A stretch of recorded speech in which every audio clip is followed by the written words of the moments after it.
Comment faire de notre culture un facteur de développement, chers auditeurs, internautes de iWeb Radio? Bonjour et bienvenue dans ce nouveau numéro de La Relève. Nous accordons la parole à Monsieur Boulopoué. Merci pour la parole. Je salue tout le monde, les débatteurs, et je salue aussi tous ceux qui nous suivent, d'être vraiment attentifs, parce que forcément, il y aura vraiment de très bonnes choses à avoir aujourd'hui, et surtout rester toujours connectés. Alors, à la question de savoir le facteur, c'est-à-dire que la culture comme facteur du développement, nous devons d'abord savoir que lorsque l'on parle de la culture, moi c'est Boulopoué Kokonyamabo, bien sûr, je suis traditionnaliste, cadre dans l'université des savoirs Butaza Bantou, étudiant aussi à l'UNIKIN. Voilà, c'est ça. Donc, sur la question de savoir est-ce que prendre la culture comme facteur du développement, effectivement, on peut pas penser le développement par rapport à une autre culture. On doit toujours se baser par rapport à la culture, à notre propre culture, parce qu'il faut être vraiment authentique et possible. Parce qu'un arbre ne tient debout que lorsqu'il a ses propres racines. Ouais. Alors, la culture, c'est magnifique parce que là, on est d'abord la culture sacrée. Ce qui est vrai, ça crée aussi c'est une source d'emploi aussi, parce que dans la culture, il y a d'abord votre façon de voir le monde, votre façon de voir l'univers, votre façon de voir la société. Vous êtes vraiment authentique, et quand vous puisez par rapport dans votre authenticité de la chose, alors vous serez beaucoup plus original dans votre productivité, et puis ça va intéresser les autres cultures, les autres peuples, parce que là vous sortez quelque chose qui est original, ça va permettre à ce que vous vendiez plus, et puis voilà, c'est ça, voilà, c'est un peu ça.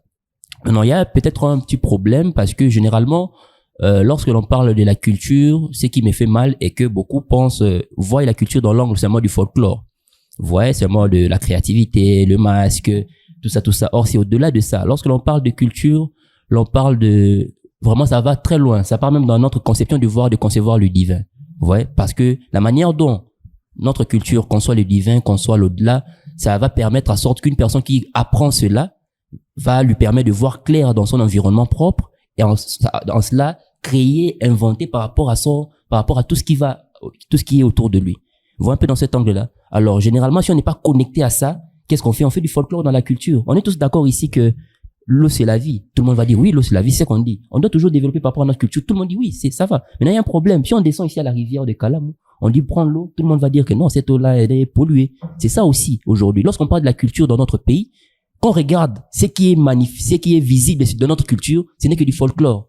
On est trop loin de la réalité. Nous devons revenir à la source pour voir clair.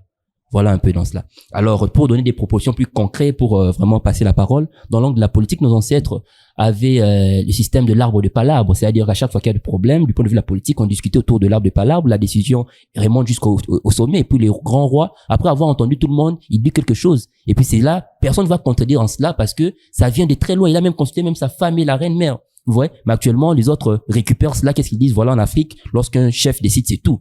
Mais ce n'est pas vraiment dans ce sens-là. Oui, un chef décide, c'est tout. Mais avant qu'il décide, il y a eu plusieurs consensus. C'est dans la langue politique.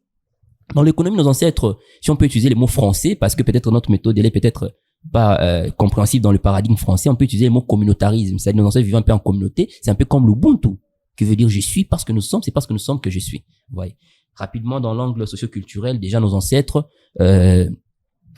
lorsqu'un enfant naît à l'âge de 12 ans, il part dans les centres initiatiques où on l'apprenait tout ce qui a trait à sa culture, à l'univers, à tout ça. À la sortie, tout le monde est informé. Voilà pourquoi beaucoup de gens se posent des questions de savoir pourquoi est-ce qu'en Afrique il y avait peut-être pas de prison, tout ça, parce qu'effectivement, tout enfant déjà à l'âge de 12 ans, il est déjà initié, il est déjà en fait formé dans l'université de la communauté, il est au courant de toutes les lois. Ça me fait mal parce que moi-même en tant qu'étudiant, les lois du pays, je les suis vraiment trop tard. Ouais, c'est-à-dire que quand tu dois d'ailleurs t'intéresser pour savoir par exemple que non voilà, insulter les gens c'est une infraction, injure publique, tout ça, il y a d'autres lois, il y a d'autres choses que nous ne savons pas sur notre entourage rapide, parce que ce n'est pas à la portée des enfants. Vous voyez, c'est-à-dire qu'à l'âge de 12 ans, 13 ans, 14 ans, les enfants entraient dans l'initiation. Alors à la sortie de cela, l'enfant est un homme au complet, il sait construire une maison, il sait comment se développer, il sait tout faire. Vous voyez, tout ça sont des valeurs de notre culture. Alors si on revient dans notre culture, on peut vraiment aller trop loin. Voilà ce que je peux dire. Merci.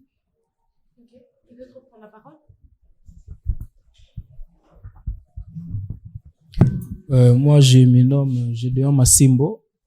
Je suis membre d'un mouvement, d'une ONG Urgence panafricaniste. Je suis étudiant à l'UPEN en relations internationales. Et puisque ça parle de culture, D'abord, moi, je pense que si nous n'avons qu'à voir les Chinois sont restés Chinois, ils se sont recourus à leur authenticité, à leur culture. Aujourd'hui, la Chine, elle est puissante. L'Iran, les Iraniens, ils sont islamiques et ils sont puissants. Vous allez voir les Indiens, ils sont hindous et ils sont puissants. C'est seulement les Africains qui veulent vivre selon la culture des autres, qui veulent s'accaparer de la façon de voir des autres et regarder comment est l'Afrique aujourd'hui. Donc, je pense qu'il est vraiment indispensable pour chaque peuple de se ressourcer à son passé pour construire son avenir. Et comme disait le professeur Kalalao Motunde, un peuple qui nie son passé est un peuple sans avenir.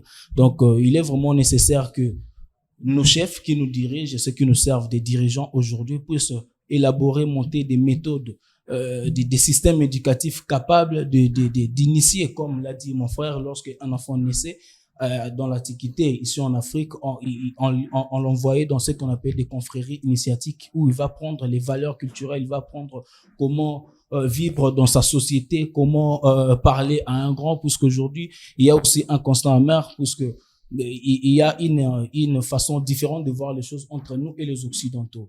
Aujourd'hui, on croit par exemple que le passé, c'est être arriéré et le futur, c'est les progrès. Les progrès dans le sens comme par exemple qu'un homme puisse tomber enceinte, c'est ça les progrès. Un homme puisse donner naissance, c'est ça les progrès. Et le passé, pour eux, en fait, c'est que le monde occidental ont un passé barbare et ils veulent imposer leur barbarie à eux, à tout le monde, à tout l'univers.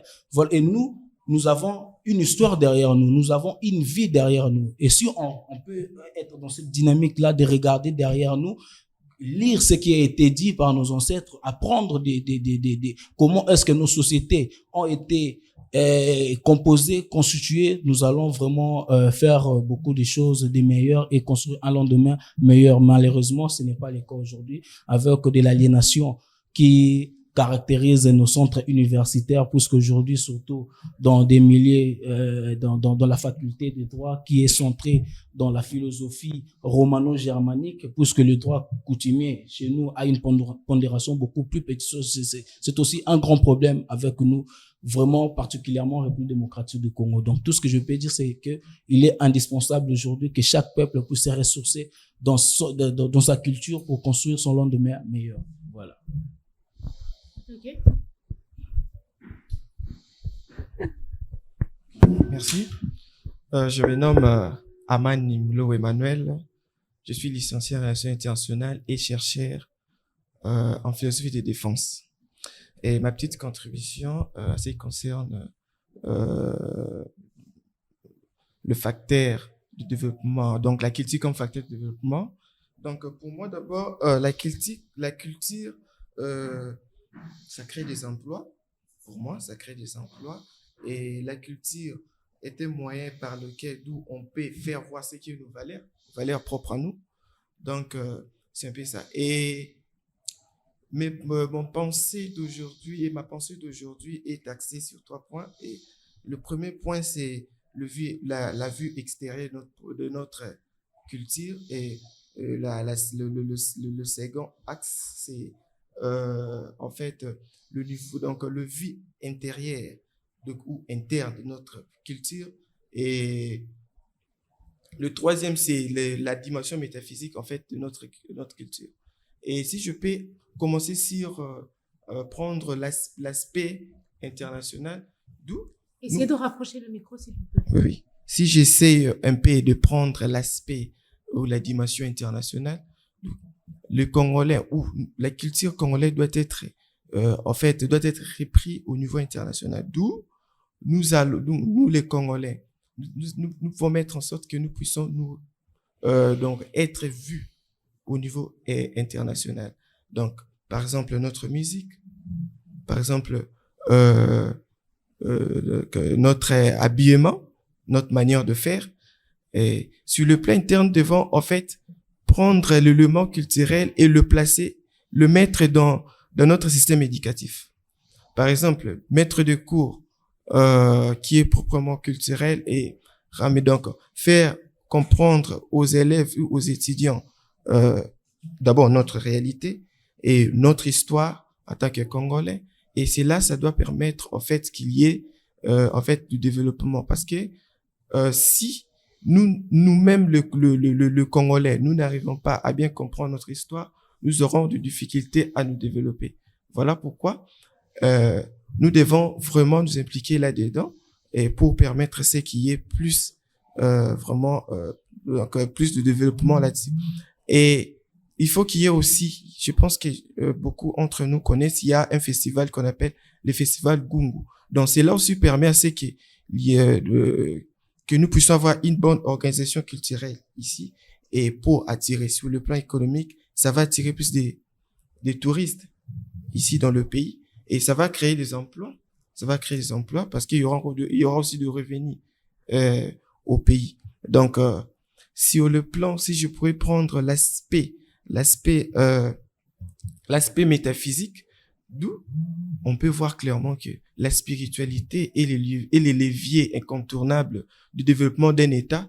Parce que si on prend la Chine s'est développée par rapport à sa spiritualité. On prend l'Inde, même, on prend l'hindouisme, on prend le bouddhisme en Chine. C'est là fait en sorte que la Chine puisse se développer. Donc, c'est là, et pour moi, est l'élément important du développement d'un État. Donc, c'est un peu ça ma petite contribution. Bonjour à tous, moi je me nomme Chileno Kemunu, je suis entrepreneur en génie civil et puis étudiant en l'INBTP. Essayez de rapprocher votre micro, s'il vous Ok. Ma contribution par rapport aux thématiques, j'aimerais parler sur 2 points. La culture, facteur de développement. Oui, c'est vraiment absolu. Parce que, premièrement, lorsqu'on va parler de la culture, on va comprendre que la culture, c'est l'ensemble des valeurs et comment dire, la manière de penser philosophiquement d'un peuple par rapport à son univers en réalité. Donc, en réalité, on a un savant africain qui vient de l'île, qui disait souvent que non, un peuple ne peut jamais se développer hors sa culture. Donc, on doit comprendre une chose que nous pouvons faire de l'industrie par rapport à notre culture. Nous pouvons faire faire connaître nos savoir-faire en réalité intérieure aux yeux du monde par rapport à notre culture. Nous pouvons aussi faire autant de choses qui peuvent faire que nos pays africains puissent avoir une belle image vis-à-vis de notre savoir-faire intérieur. Parce que toutefois, nous avons toujours des Africains qui veulent toujours faire des choses à la manière des autres. Mais en réalité, en oubliant, sans oublier que nous avons aussi notre manière à nous de faire. Thomas Sankara disait une chose, nous devons toujours accepter être différents des autres parce que nous sommes différents dès le début de toutes choses. Nous sommes très différents. D'ailleurs, pour cela, moi, je vais dire quoi? Je vais proposer quoi pour le développement pour le développement par rapport à la culture. Premièrement, si on voit par exemple la mode par rapport à notre manière de faire. Par exemple, tout le temps, nous avons des stylistes, modélistes africaines qui veulent toujours impacter, par exemple, le monde dans la vision occidentale. Mais en réalité, nous avons aussi nos styles africains qu'on peut aujourd'hui mettre à la portée du monde, et le monde aussi va commencer à aimer, à adorer que non, la robe là, elle a le style africain, on peut le porter, on peut porter ça en Asie, on peut porter ça comment dirais-je, en Europe et tout machin, mais ça doit avoir la touche purement africaine parce qu'on ne nie pas la complémentarité, elle est universelle. On peut avoir 50% des technicités d'ailleurs, 50% de notre technicité, mais le mal avec nous, on renie totalement ce que nous avons comme connaissance, comme culture, on prend toujours pour les autres. Là, c'est même la preuve dans la mode, parce que je parle plus dans la mode, pourquoi? Parce que c'est vraiment l'endroit qui pille aussi notre économie. Vous voyez? Lorsque tout le temps nous sommes en face des jeunes qui sont tout le temps à dire que non, ben moi je dois porter Adidas, je dois porter Fenty, je dois porter machin, mais on oublie que le Gucci, peut-être qu'on parle aujourd'hui, peut-être c'est à l'originaire, peut-être africain, peut-être c'est avec la colonisation, l'expansionnisme des autres a fait que nous on puisse pas arriver peut-être à le développer comme les autres en fait aujourd'hui. Mais ça ne manque pas ça ne nous empêche pas de valoriser ce qui nous reste en réalité. Parce qu'on a toujours des talents, on a un capital humain très avancé par rapport à nos valeurs culturelles. Ça existe. côté alimentaire aussi, nous avons autant de fruits ici en Afrique, nous pouvons en faire en industrie. Parce que je me rappelle, lorsque j'étais de l'autre côté du Congo-Brazza, il y a des fruits, il y a des jus, on appelle des jus du bissap. C'est moins connu, hein. Là, en Brazza, ça existe, en Afrique de l'Ouest, ça existe. Mais ici, en RDC, c'est vraiment difficile de trouver ça. Mais c'est un bon jus, vous voyez. Or, nous sommes là toujours avec un système, on prend du jus, peut-être comme nous, en fait. Pour certaines personnes, comprennent que le jus, peut-être nous buvons, c'est de l'arnaque. Mais en réalité, nous avons de vrais jus qui sont naturels, donc le monde peut apprécier. Donc, l'industrie, on peut faire aussi on peut aussi trouver du développement du côté alimentaire africain. C'est vraiment possible. C'est vraiment possible. Je parle de l'alimentation et puis, de la mode, et puis côté musical, comme le fort à se le souligner, c'est vraiment important. Nous avons des musiciens, nous avons la musique qui est comme notre identité culturelle. Actuellement, peut-être c'est même reconnu par l'UNESCO. On comprend que par rapport à la musique, on peut aussi se développer. En l'estar, on a des pays comme le Nigeria et la Côte d'Ivoire aussi qui montrent par rapport à ce côté-là. Mais on ne doit pas seulement chercher à faire aussi la musique en ayant toujours pensé à avoir la source des autres. Il faut aussi essayer de faire, on doit s'y reconnaître d'abord que nous avons notre musique. Parce que lorsque aujourd'hui l'UNESCO a reconnu la rumba comme patrimoine culturel, parce que ils ont compris qu'il y avait la touche africaine. Vous comprenez, il y avait la touche africaine. Et ce n'est pas la touche occidentale qui est fait qu'on puisse la prendre pour mettre comme patrimoine de l'UNESCO. Non, ce n'est pas par rapport à ça. Donc, on doit comprendre que non, si les Chinois peuvent ouvrir... Un peu de concision, s'il vous plaît. On a pris beaucoup de temps. Si on peut comprendre que si un Chinois peut arriver ici au Congo, il reste chinois. Même le nom de son entreprise va rester en chinois. Donc nous, on doit comprendre que lorsqu'on part n'importe où, on doit essayer de véhiculer et d'amener ce que nous avons comme élément culturel. Donc c'est un peu ce que je peux dire sur la culture. Je réponds au nom d'Ener Makemo. Je suis étudiante à l'UNIKIN. Promotion est L1, système LMD. J'aimerais beaucoup renchérir ce que le frère vient de dire sur le point de l'éducation. Un peu plus fort. Sur le point de l'éducation, sur la culture, sur l'éducation. Et j'aimerais dire que comment on peut améliorer, pourquoi pas améliorer la culture dans l'éducation. L'éducation donne une émotion positive dès les bas âges. L'enfant qui connaît déjà sa culture, il connaît déjà l'éducation selon sa culture, va améliorer même ses émotions.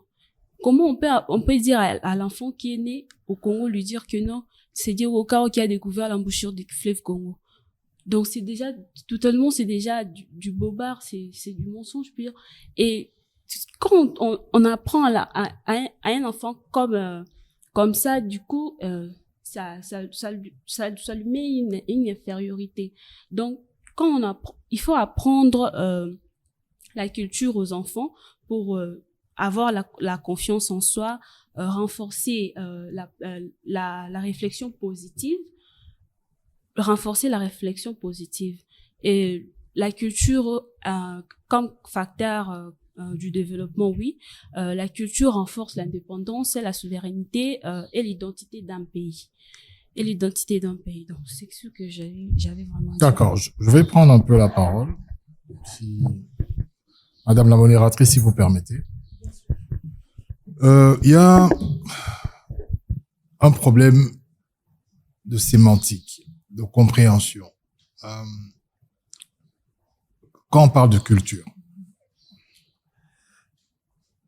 des fois la culture se réfère à l'identité. Ce peuple-là fonctionne comme ceci. Lorsque vous allez dans tel pays, il y a cela. Eux, ils sont comme ça, et ainsi de suite. Mais quand on prend la culture comme un facteur de développement et on prend le cas précis de notre pays, vous allez remarquer que ce que d'aucuns appellent culture ou identité a évolué dans le sens où finalement, est-ce que ce n'est pas nos propres définitions? Est-ce que notre identité n'évolue pas? Aujourd'hui, je vois des gens en cravate ici. À l'époque, on mettait des raffias. Et puis, à un moment donné, on a évolué. On a voulu mettre la cravate de côté, et le président Mobutu, paix à son âme, dira retour à l'authenticité, et il crée la Bacos. La Bacos, c'était un bas costume. Mais quand vous prenez le modèle de la Bacos, c'est des costumes qui étaient déjà mis en Chine. Et juste parce qu'il ne voulait pas de la cravate, il a dit Abakos. Et les gens commençaient à se mettre à l'Abakos. Donc, les gens qui ont fréquenté le Zaïre à l'époque, vous pouvez dire que ça, c'est la culture zaïroise. Vous mettez un Abakos, vous mettez une écharpe. Et alors, la question, est-ce que c'est la culture zaïroise ou c'est la définition d'une identité à un moment donné? Et qu'est-ce qui impacte que notre identité change? Notre identité change, ou ce que vous appelez communément culture. Moi, je préfère appeler ça identité. On contacte d'autres identités, c'est-à-dire des autres peuples, au contact de la technologie, au contact de certaines informations, et nous évoluons. Vous savez, prenons une ouverture de la culture qui est la musique. Vous prenez quand Wendo chantait à l'époque, et tout ce que vous avez indépendance, Chacha, les vieux tubes, même quand Luambo chantait, il avait l'habitude de faire des chansons avec des pics, sans citer les noms des gens. Mokolotonga, Botolitonga, Naye, tout ça. À quel moment notre identité culturelle musicale a changé? Et qu'est-ce qui a fait changer cette identité culturelle musicale? Le fait de la pauvreté et de la mauvaise gestion a occasionné deux choses. La première, c'est que les gens ont commencé à quitter le pays en cascade pour aller à l'étranger. Le fossé de la pauvreté a fait que ceux qui avaient la possibilité d'aller à l'étranger étaient considérés comme des chansards. Des gens qui avaient plus de chances d'autres de s'échapper à cette misère et qui se retrouvaient à ce qu'on appelait à l'époque Mikili. Et les Mikilistes ont commencé à nous parler de la SAP. Regardez comment notre identité a commencé. Les Mikilistes nous parlaient de la SAP parce qu'ils nous envoyaient des habits, parce qu'il y a l'Angamourazanambanza et tout ce que vous voulez. Et les musiciens aussi ont commencé à aller à l'étranger pour suivre les Congolais et faire des prestations. Dans des concerts, Bataclan, concerts Zénith et tout ça, pour aller à la rencontre des Mikilistes. Et quand ils allaient là-bas, comme eux, ils avaient quitté leur pays très tôt et qu'ils voulaient continuer à vivre dans leur pays sans être là, il y a eu ce système de Mabanga. Ils ont commencé à donner de l'argent aux musiciens et les musiciens chantaient tout le monde. Et on a viré comme ça d'un système où il y avait la musique classique, où on écoutait les mélodies et les histoires, vers une musique où on entendait le nom des gens et où on vantait des gens. Donc à un moment donné, X, on peut arriver, on dit non, ça c'est la culture congolaise. Parce que dans les chansons congolaises, on chante les gens. Mais est-ce que c'est la culture ou c'est l'identité que nous définissons à un moment donné? Et comment expliquer-nous que nous quittions le point A, donc de la chanson traditionnelle, la chanson classique, vers le point où nous en sommes aujourd'hui, où sur une chanson de 5 minutes, on cite 40 noms? Ça, ce sont des vraies questions. Pourquoi? Parce que c'est cela qui impacte. C'est notre identité qui impacte notre manière d'agir et de faire. Je prends le cas des enfants. Avandi, Azokane musique, Kofi Kuna ou bien Fali, Gangia, Jean-Jacques Mamba, honorable. L'enfant va dire Jean-Jacques Mamba, c'est qui? Vient absolument à quartier à député. On le chante pourquoi? On le chante parce qu'il est député. On le chante pourquoi? Parce qu'on a un apote. On le chante pourquoi? Parce qu'il est DG. Mais pourquoi on chante un DG? Qui est censé gérer la chose publique? Mais on le chante parce qu'il a donné de l'argent, qu'il a volé à l'État, de toutes les manières. On le chante parce qu'Azarnami qui a Iba qui n'a boutique Moroboye, a ses musiciens. On chante une dame parce qu'elle est la deuxième femme de quelqu'un qui vole l'État pour l'entretenir. On chante des voleurs, pour la plupart des temps. Et on appelle ça culture, mais en réalité, nos enfants, quand ils grandissent, il a aussi envie qu'on le chante à un moment donné. Et des fois, il va brûler les États parce qu'il va se dire, mais pourquoi je veux me payer dans les études? Il faudra qu'il y ait Kamiki. Ou moi, je vais faire telle ou telle chose. Moi, il faut un côté IGF. Moi, il faut un salaboué. Et quand il a un peu d'argent, il va voir un musicien. Donc, ce concept-là statique de dire il faut revenir à notre culture et tout ça, je n'y crois pas parce que je crois plutôt à une identité qui s'adapte en fonction de certains facteurs exogènes, facteurs socio-économiques et tout ça, contact avec les autres cultures qui nous ont fait changer les habits. Aujourd'hui, on est en chemise et ainsi de suite. La technologie. Donc, en fait, c'est une identité qui évolue. Et qu'à partir de ce moment-là, nous avons ce que moi je peux appeler des souches. Et donc, nous devons créer des balises pour dire, l'air mondial, là, il a ramené à LGBT, Tondimi, la évolution, toi, là, cravate, Tondimi, va Facebook et tout ça, mais quand il commence à nous dire les mariages gays, au toche bali, celui on a ton comate. Mais quand le blanc vous dit bonne gestion, vous n'allez pas lui dire que quand on est chef, quand on décide, non, ça c'est de la dictature. Il y a des choses qu'on peut prendre aussi des autres cultures pour créer notre propre identité et la faire évaluer en fonction de nos propres besoins. Cette affaire-là de penser que les Chinois se sont développés à cause de leur culture, c'est faux. Les Chinois se sont développés parce qu'à un moment donné, ils ont pris conscience de leur capacité en acceptant les sociétés américaines qui sont arrivées chez eux. Ils ont travaillé dur pour prendre la technologie américaine, pour redévelopper des sociétés concurrentes aux sociétés américaines. Mais lorsque vous allez en Chine aujourd'hui, vous avez 2% ou 3% de riches, mais la population est extrêmement pauvre. C'est la même réalité en Inde. Et tous ceux qui sont riches en Chine, ce sont des vrais capitalistes. La culture chinoise, c'est une culture communiste, une culture de la communauté. Mais lorsque vous allez en Chine aujourd'hui, vous avez une classe moyenne qui est très importante où tout le monde a des téléphones à 1500, 1700. Tout le monde veut l'argent, tout le monde. Ça n'a rien à voir avec la Chine de Mao Tse-tung, la Chine d'aujourd'hui. Lorsque vous parlez de l'Inde, l'Inde ne s'est pas développée à cause de sa culture. Ceux qui font de l'argent en Inde, c'est ceux qui sont dans la métallurgie, qui sont dans le pétrole. Ils vont d'ailleurs faire de l'argent ailleurs. Et d'ailleurs, les Indiens sont le peuple le moins bien payé au monde. Lorsque vous allez en Chine, il y a la misère et il y a la souffrance. Et l'hindouisme ne prêche pas la maltraitance des humains ou le fait qu'il y ait une classe oligarque qui va gérer un pays au détriment d'une classe qui est pauvre. C'est pas ce que prêche l'hindouisme.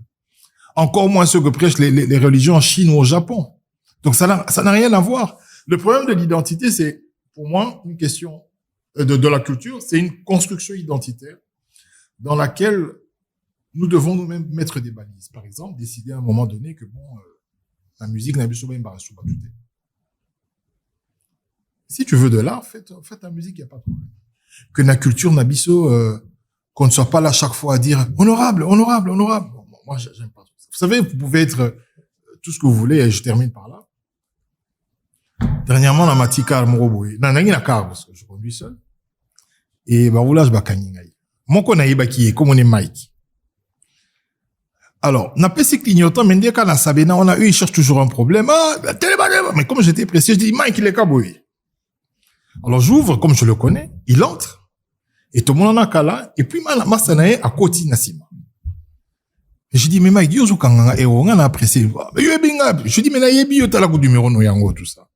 Ah, t'es n'engue ga bo, foute la ganda, goulelo. Et après, t'es le lo, foute la ganda.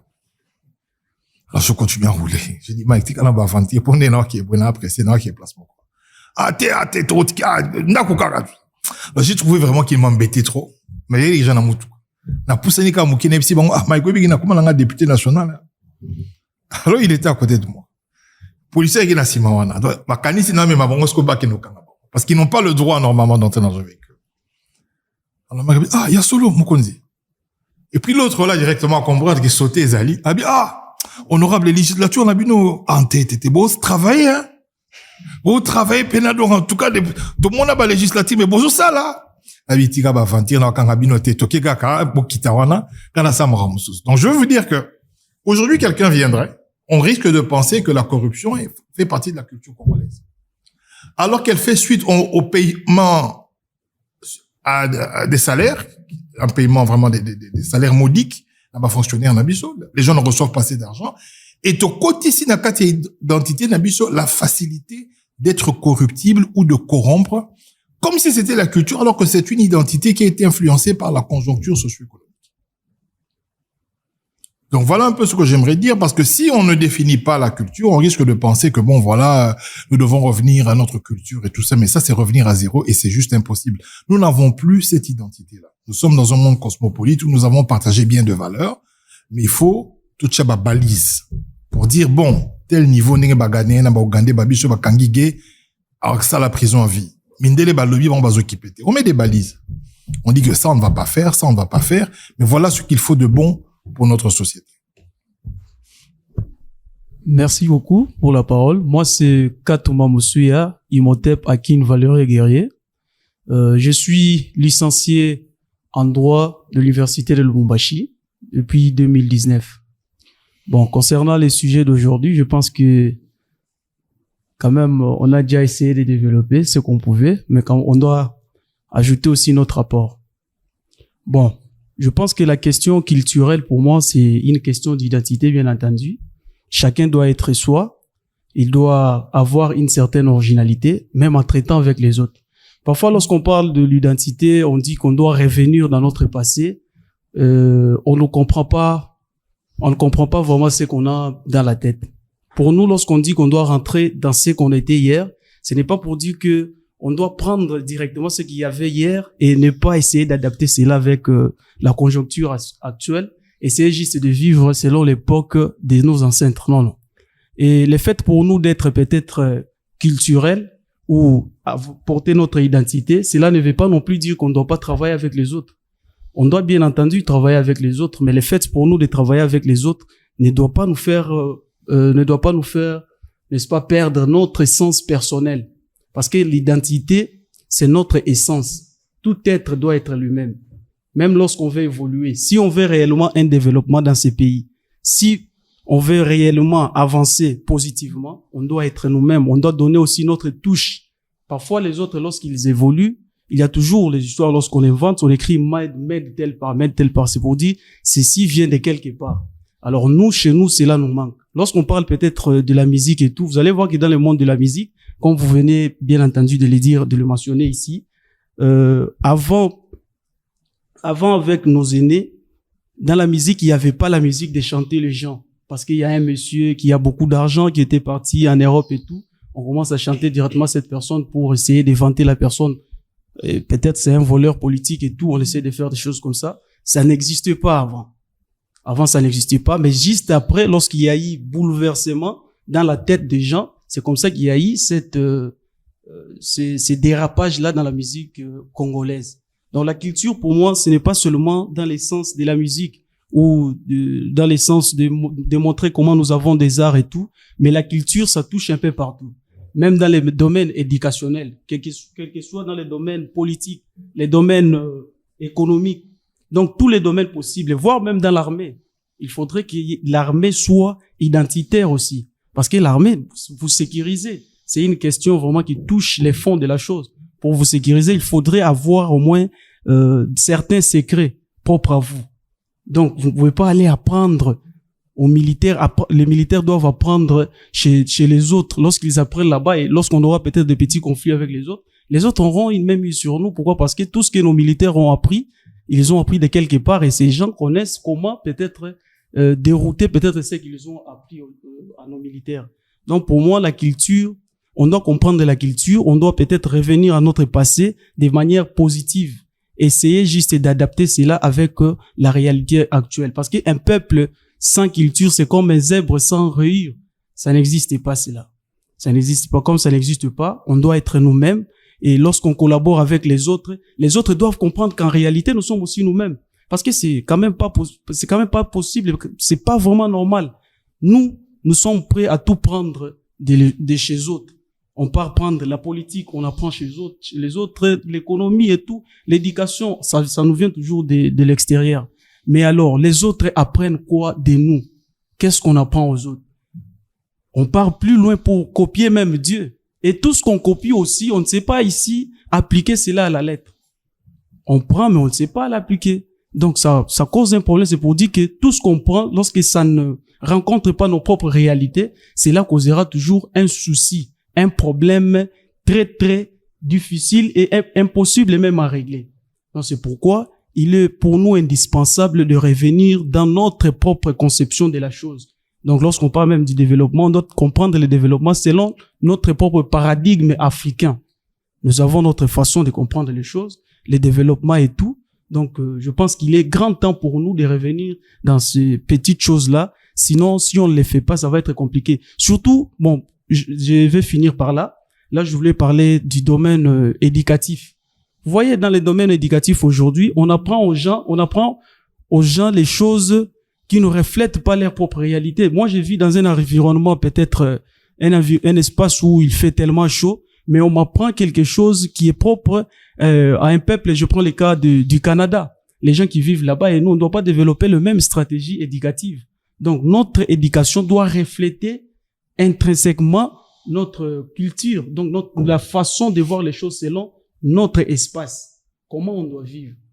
Alors, vu que avant, à cette époque, il n'y avait pas eu d'abord l'invention et tout, mais aujourd'hui, il y a de l'invention. Bon, aujourd'hui, nous sommes dans un monde où on doit collaborer avec les autres, mais même lorsqu'on collabore avec les autres, on doit d'abord rester original. On doit apprendre, on doit être capable d'apprendre à nos enfants les choses qui vont faire en sorte qu'ils soient en mesure de trouver des solutions par rapport aux problèmes qui les entourent d'abord.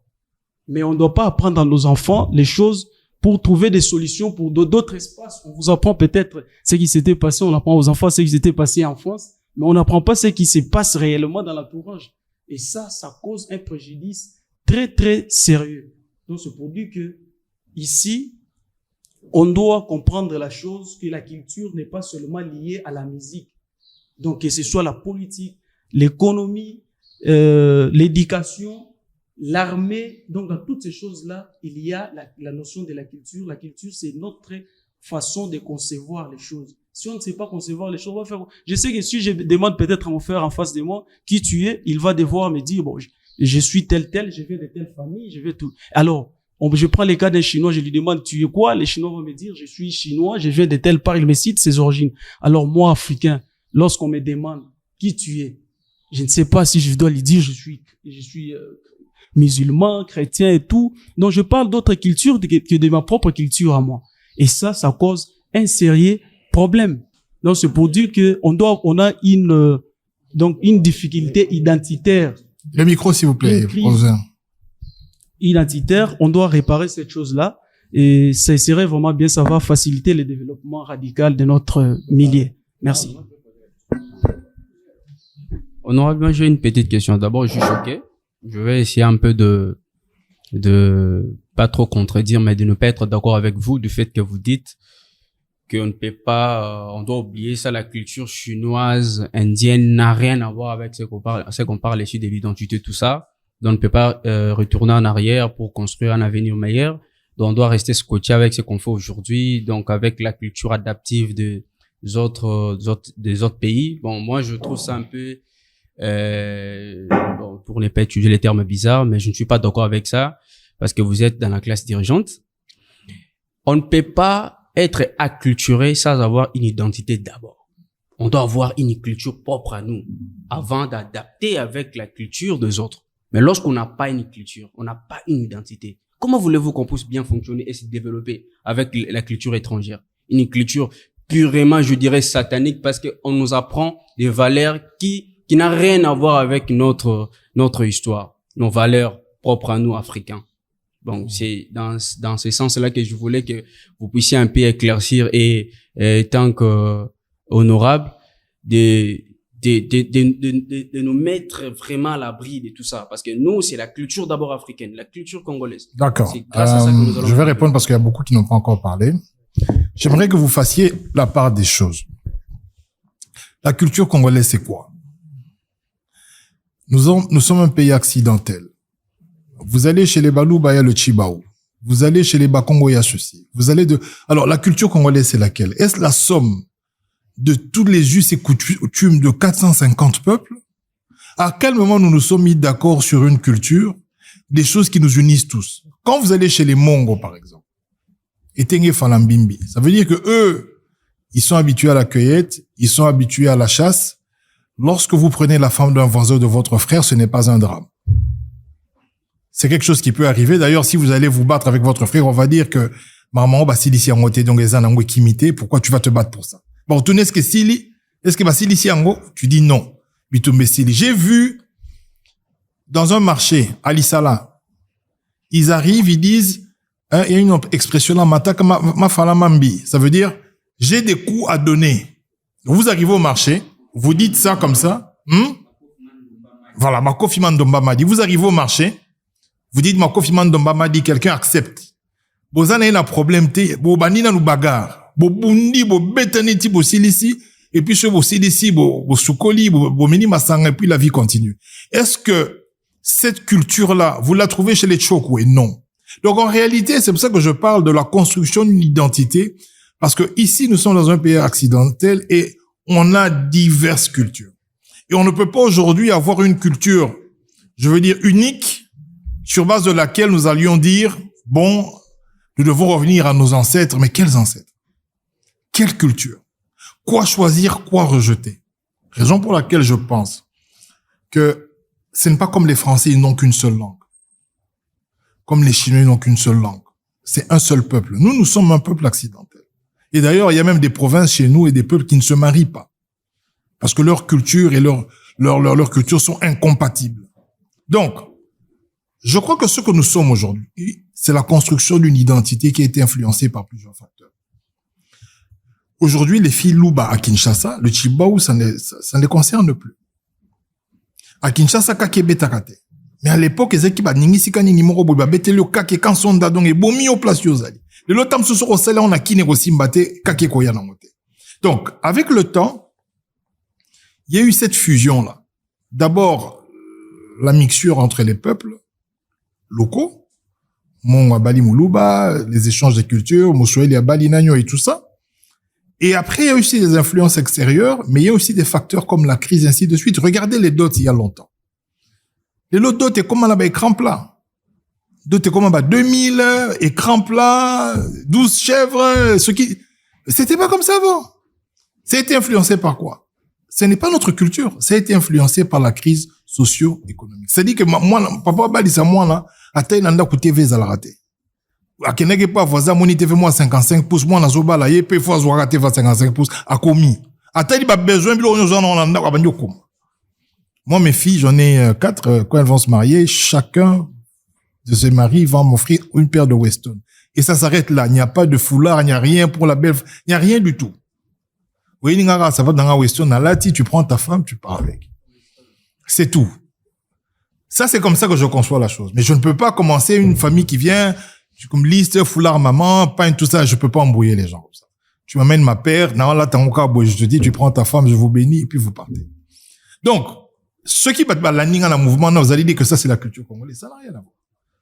C'est comme ça que je dis, en ce qui concerne la Chine, pour les peuples qui n'ont qu'une seule langue, ils ont vraiment un passé historique. Révolution française et tout. C'est toute la France qui a vécu ça. Mais nous, en tant que Congolais, nous n'avons pas ce genre de choses. Les Kasaïs ont leur propre histoire. Les Bangals ont leur propre histoire. Les Baswahili n'en parlons pas. Et donc, nous nous sommes mis ensemble pour faire un pays. Nous devons construire une identité avec des balises, en prenant ce qui est bien et en laissant ce qui n'est pas bien. Et ces balises-là nous permettent de légiférer. Ça veut dire avoir des lois qui sont opposables à tous les peuples et à toutes les cultures en interne.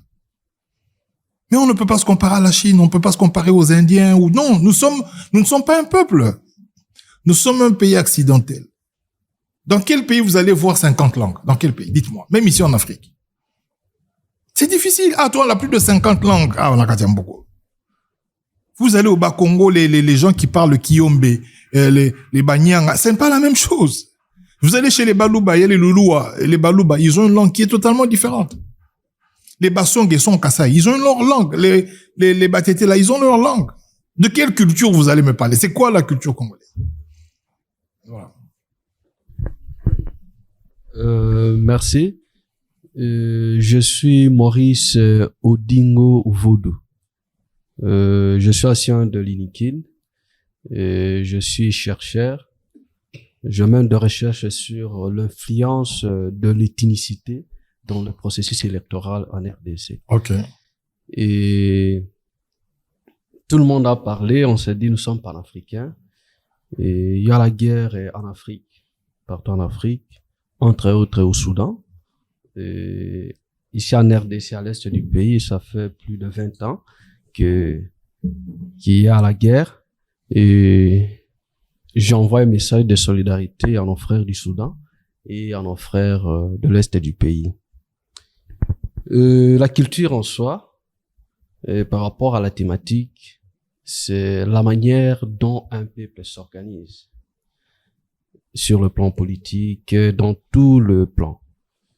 Et ce que nous devons savoir ici en Afrique, l'Afrique c'est un continent qui a subi plusieurs agressions impérialistes, capitalistes, entre autres le commerce triangulaire, la colonisation, l'esclavagisme et le néocolonialisme, la guerre froide aussi, Et l'Afrique était au centre où toutes les grandes puissances venaient pour jouer. Aujourd'hui, comme je discutais avec les camarades avant l'émission, je me disais, la lutte que nous devons mener aujourd'hui, c'est pas la lutte de se dire je suis panafricain, je suis tel, je suis tel. La lutte, c'est la lutte des classes. C'est-à-dire, je prends un exemple ici au pays, il y a une classe dirigeante. Ils ont leur culture, leur façon de faire des choses et leur façon de se comporter. C'est impossible de voir un politicien congolais faire ce que les gens de la rue font. Ils ont créé leur groupe, leur identité personnelle. Je ne suis pas dans le groupe. Hein. Ah oui, ils ont créé leur identité personnelle, leur façon, un mythe autour d'eux. Il y a un mythe autour d'eux. Ah oui, une oligarchie. On fait pas partie. Ah oui, une oligarchie. Alors, ce que nous devons faire aujourd'hui en RDC pour développer, j'évite le mot développement, on parle de l'émergence. Parce que le développement, c'est comme si nous sommes aliénés. On pense que nous ne sommes pas développés. Pourtant, l'Afrique a toujours été au sommet depuis l'Égypte antique. Et nous étions développés depuis longtemps. Alors, la chose que nous devons faire aujourd'hui, en Afrique, en RDC, c'est de nous organiser autour d'une base idéologique. La question sur la religion, la spiritualité, bon, je n'entre pas beaucoup à ça parce que chacun de nous croit à une divinité. Lorsque quelqu'un vient au monde, il croit à une divinité qu'il ne peut pas expliquer à l'autre. C'est lui-même qui connaît ça. Alors, c'est impossible de mettre les débats autour de la spiritualité, de la religion. Le mieux à faire, c'est de s'organiser autour d'une base idéologique pour mener la lutte. Parce que la culture en soi, c'est le fondement de l'émancipation. C'est la clé pour la lutte, pour la libération de la masse populaire, la masse ouvrière dans son ensemble. Donc, il est urgent pour nous de nous organiser, de quitter le stade de la religion, de débat autour de la religion, les débats autour de le blanc, le noir. Ça n'a rien à voir. Comme l'honorable l'a dit, en Chine, il y a des gens qui souffrent comme nous ici. Vous voyez? Nous devons réfléchir au nom de l'internationalisation de la lutte, comment organiser le peuple qui souffre en RDC et le peuple qui souffre en Chine, à Cuba, Venezuela, pour créer un front et lutter contre un système que nous appelons le système capitaliste. C'est lui l'ennemi du peuple. C'est lui l'ennemi de nos cultures dans le monde. Alors, en tant qu'Africain, je me considère comme un peuple du monde parce que l'Afrique est le berceau de l'humanité, c'est-à-dire toutes les civilisations, toutes les cultures viennent de l'Afrique. Si on se dit nous sommes juste africains, donc on ne peut pas dire que l'Afrique est le berceau de l'humanité. Alors considérons nos frères partout au monde, ceux qui souffrent comme nos frères. C'est tout ce que je voulais contribuer sur cette question.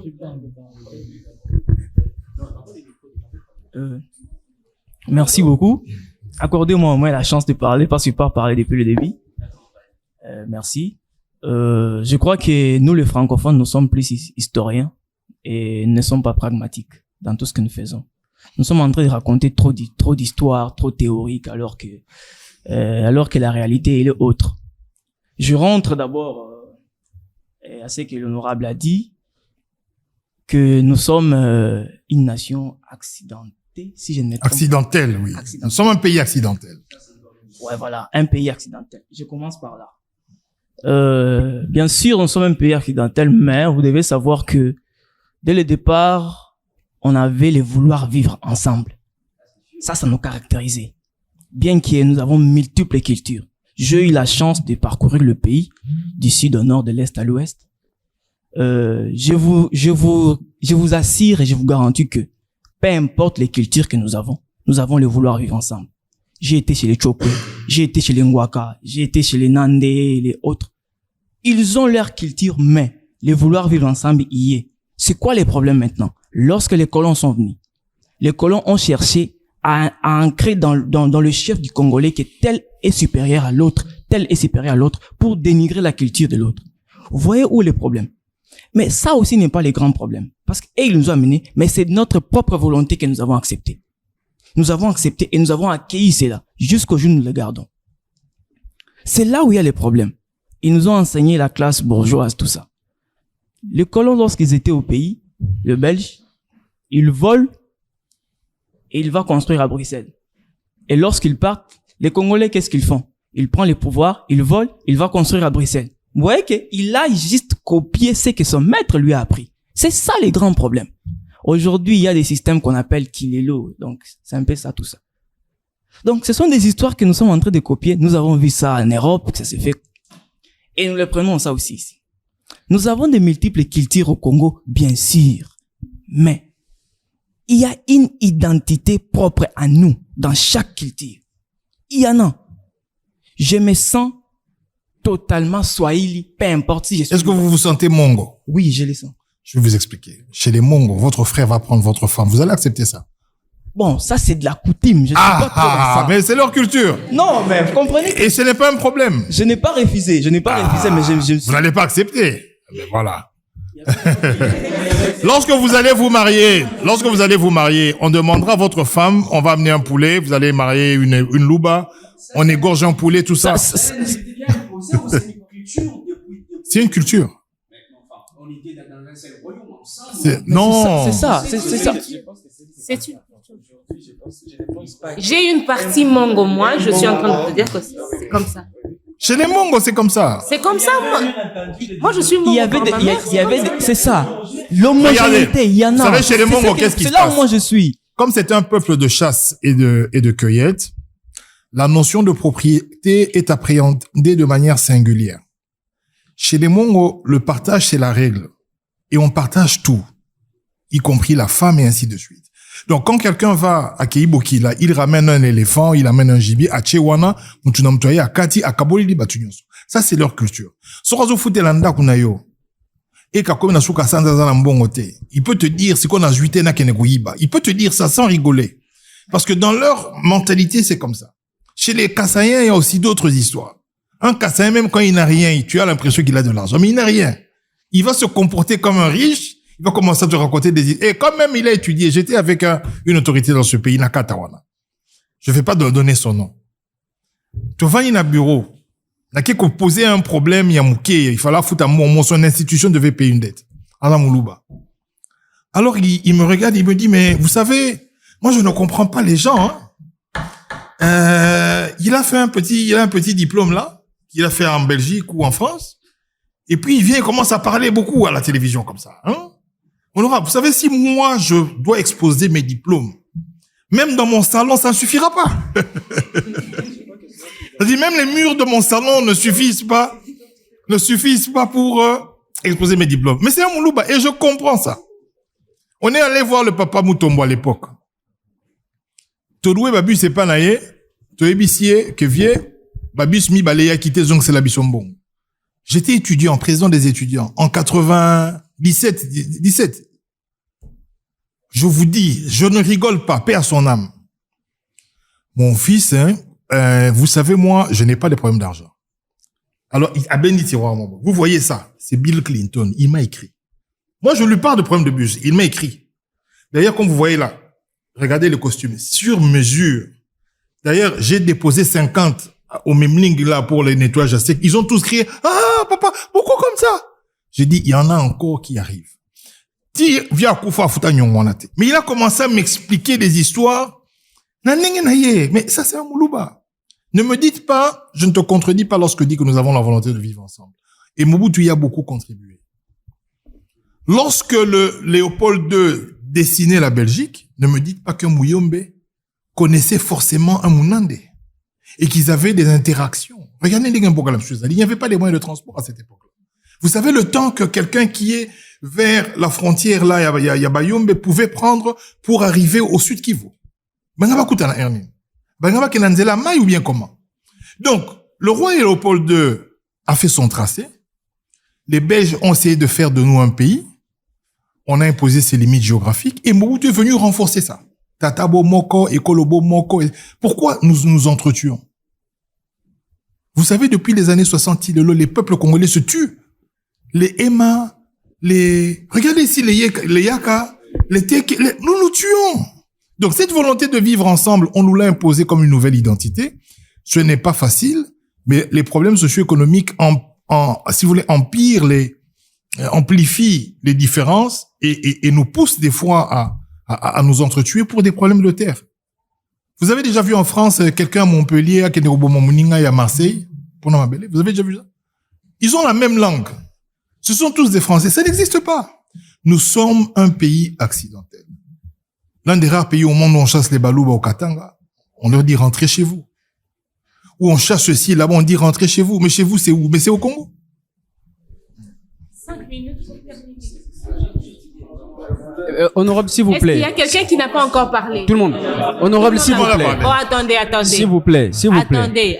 Attendez. Il nous reste 5 minutes. Moi, je. On aura ça en 2 ou 3 émissions. Hein. Honorable, moi, je ne peux pas passer ça. Hein? Honorable, Oui. s'il vous plaît. Lorsque vous parlez, par exemple, des comportements de Balouba, de Bassuel, tout ça, ce sont des détails, des petits détails là. Ça, Il y a c'est beaucoup de entre choses nous. à dire. Mais ici, on parle de la culture organisationnelle. Tout ça. Oui, il y a, oh là là. S'il vous plaît. Ça, ce sont des détails. Ce ne sont pas des détails, ça. L'identité organisationnelle. Regardez. Quand vous dites c'est un détail, c'est quand même dangereux. Parce que lorsque Moulouba a le pouvoir, ce que vous appelez détail peut conduire la vie et déterminer la vie de toute une nation. Ce n'est pas un détail. Ce n'est nullement un détail. Si aujourd'hui, le président de la République était Mobutu à l'époque, se promenait avec 2 femmes qui étaient des sœurs, et Boyebi Kebazabassine, si vous appelez ça un détail, non. Parce que tous ceux du comité central ont fait la même chose. Et c'était devenu normal. Et pour entretenir 2, 3 femmes, il faut voler l'État. Tu ne le fais pas avec ton salaire. Donc ce ne sont pas des détails. Ce sont des choses qui impactent sérieusement le vécu quotidien. Il ne sera pas suivi. Excusez, merci. Excusez, frère, je peux parler, hein? Oui. Bon, rapidement, même si on n'a vraiment pas trop de temps, j'ai fait un effort d'être mieux. Alors, le problème est qu'avec nous, comme je l'avais bien dit au commencement, que on dit tous que l'eau, c'est la vie. Mais quand on va descendre dans la rivière, tellement que c'est sale, on va se dire que non, cette eau-là, elle est sale, on doit le laver. Pareillement, avec ce qui est arrivé avec nous, les Africains, on a un sérieux problème dans cela. Vous voyez? Prenons l'exemple de Mobutu. Il a dit l'authenticité, il a bien défini l'authenticité, être nous-mêmes et non pas être comme les autres que nous veulent que nous soyons, c'est ça. Mais dans la pratique, qu'est-ce qu'il a fait? Il n'a fait que combattre l'occidental qui était en lui, c'est-à-dire que Abba costume. Vous voyez, il a voulu juste enlever la cravate pour mettre une chose peut-être qui n'appartenait pas à lui. Et pourtant, qu'est-ce qu'il aurait dû faire? Il aurait dû faire un peu comme Thomas Sankara. Vous voyez, prendre le raffia et puis le modeler par rapport à l'actualité. Même si tu veux mettre le veste, fais-le en raffia. C'est ce que nous on est en train de faire. Vous voyez, on a le frère a dit on est que dans les discours, mais à l'acte. Vous voyez? Mais Alors ça, pourquoi pas faire raffia, ça? mon frère. Non. Ça, c'est pas du raffia. Je m'habille en raffia dans des conférences, c'est tellement cher. Voilà pourquoi il faut la créativité, il faut en faire beaucoup. Il y a des photos, je m'habille en raffia totalement. C'est tellement cher, je les garde que pour des événements. Voilà pourquoi j'ai mis ça. Mais si aujourd'hui je deviens par exemple président de la République, je vais faire l'industrie pour en produire beaucoup et puis on en aura partout. Vous voyez, ça c'est un exemple. Hein? Je viens de le dire maintenant que j'ai des photos en raffia, je m'habille en raffia, même dans des conférences en raffia. Mais c'est ça mais écoutez, c'est ça que je viens de dire, non? C'est ça que je viens de dire, on s'est pas compris. Non, là c'est un débat. Mais la matière africaine. C'est ça la complémentarité dont on parle. Là, j'ai parlé d'un exemple. C'est l'authentique moderne. Attendez, excusez-moi mes frères. Excusez, j'étais en train de parler. Voilà. En fait, voilà pourquoi, même dans le panafricanisme, il y a eu ces grands problèmes. Vous voyez? Voilà pourquoi dans le panafricanisme, le problème maintenant c'est quoi? On est tous aliénés. Après la colonisation, nous étions aliénés. Alors voilà pourquoi on devait revenir au départ pour refonder notre unité. C'est là où il y a un problème. Tellement qu'on était aliénés, voilà, Mobutu a fait ces choses par rapport, peut-être qu'il était un peu aliéné à un certain moment. Voilà pourquoi même dans les panafricanismes, il y a eu ce sérieux problème. Voilà pourquoi il y a eu la théorie de l'afrocentricité pour mettre en valeur, pour essayer un peu Oui, on va le passer les micros bientôt là. On va parler. Voilà pourquoi il y a eu l'afrocentricité qui est Il reste 2 minutes. Donnez-lui. Excusez, pour la dernière fois, pour donner la solution sur la question que papa a dit qu'il y a beaucoup de cultures. Alors, qu'est-ce qui nous unit? Qu'est-ce que, par exemple, un Nandé du Nord qui voit en commun avec un Muyombe du Congo central? Il y a plusieurs choses qu'on peut le faire. On est des élites, on doit réfléchir sur cela. On doit créer une cosmogonie autour de notre pays, c'est faisable. Il y a beaucoup de points communs qui nous réunissent. Il y a l'humain coupé. Il y a l'histoire, par exemple, de Kimbangu, parce que l'affaire de Kimbangu, je l'ai connu au Kassai. Vous voyez? On peut le faire même volume 2, mais il y a beaucoup de choses à dire. On va continuer la fois prochaine, parce qu'on doit arrêter. On n'a plus de temps. Allez-y. Je vais tout simplement dire par rapport à la diversité des cultures qui pose problème aux argumentaires de l'honorable. Vous savez, Amadou Ampateba a dit ceci. La diversité, c'est la beauté d'un tapis réside dans la diversité de ses couleurs. Mais c'est un seul tapis. Donc, la diversité de nos langues, la diversité de nos cultures ne va pas poser, c'est pas ce qui doit poser un problème sérieux pour le développement culturel de notre peuple.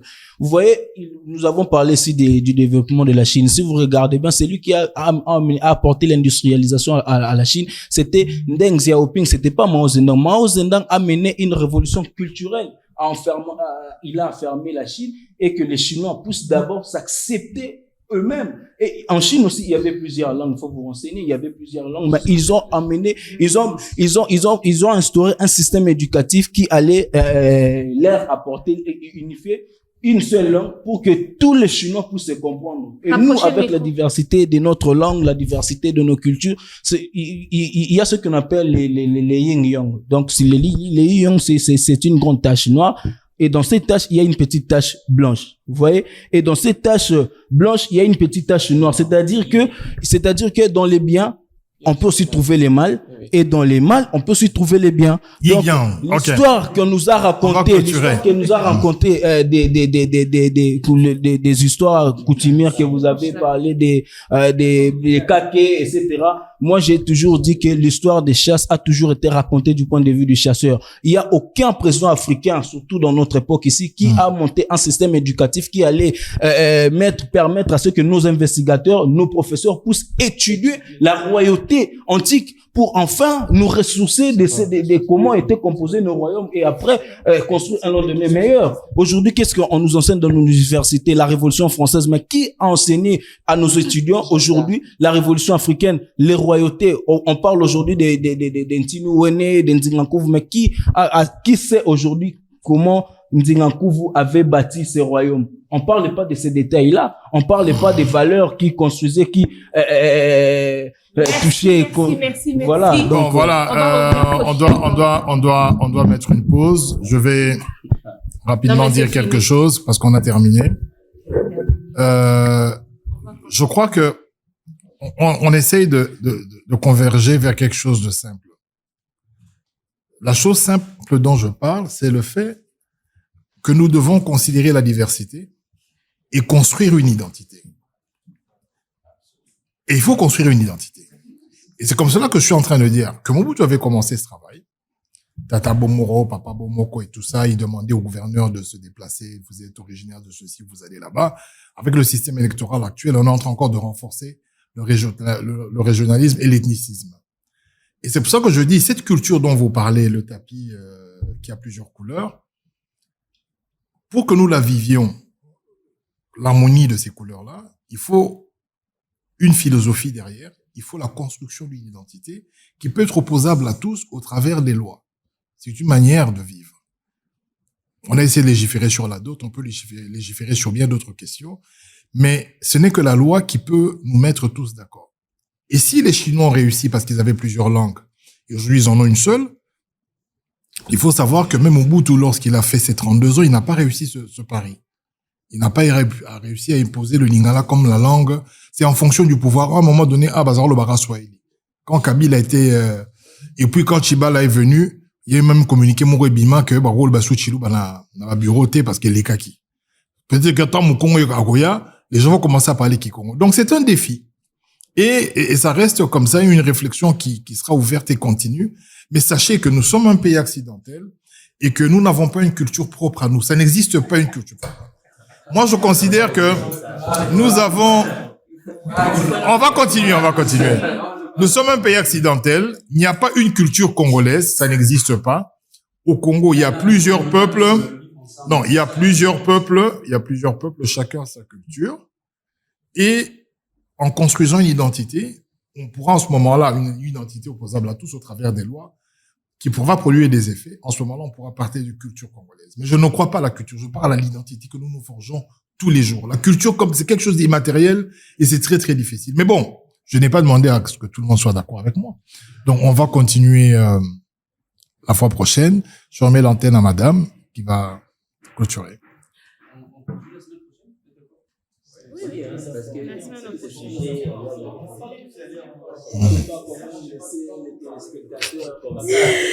Ok.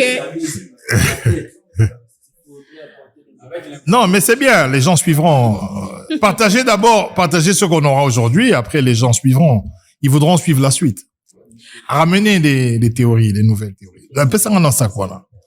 Voilà. Une fois de plus, le sujet est resté inachevé. Nous allons revenir la semaine prochaine pour continuer sur le même thème. Comment faire de notre culture un facteur de développement. Nous vous remercions de nous avoir suivis. Restez connectés sur iWeb. Nous émettons depuis la 107.6. Au revoir.